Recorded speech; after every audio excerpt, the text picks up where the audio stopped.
انسجاما مع الرؤيه ديال صاحب جلاله الله ينصرو في هذا الميدان ديال الهيدروجين، وتبعا للتعليمات الساميه واللي جات في الخطاب السامي ديال عيد العرش. اليوم يتم التنزيل ديال هذا لوفا ماروك ديال الهيدروجين. كان اجتماع، هذا الاجتماع خلانا باش يكون واحد الانتقاء ديال 5 ديال الفاعلين كبار اللي هما وطنيين ودوليين، اللي عندهم حاملين تقريبا 6 ديال المشاريع، و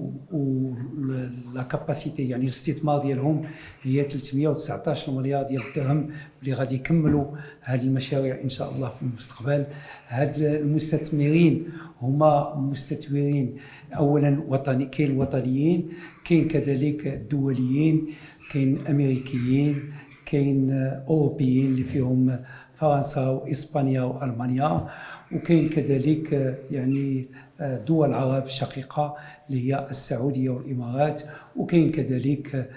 في الاخير يعني مجموعه كبرى من الصين الشعبيه. هادو استثمارات اللي هي جد مهمه اللي غادي تقوم بصناعه الهيدروجين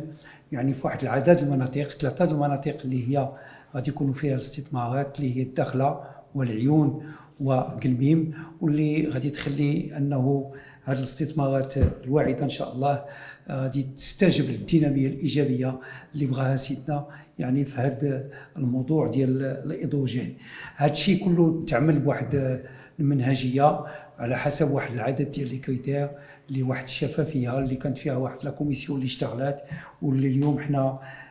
كيظهر لي بانه غادي بدايه اليوم ديال الانتقاء ديال هاد الناس اللي غادي المستثمرين اللي غادي يشتغلوا معنا في السنوات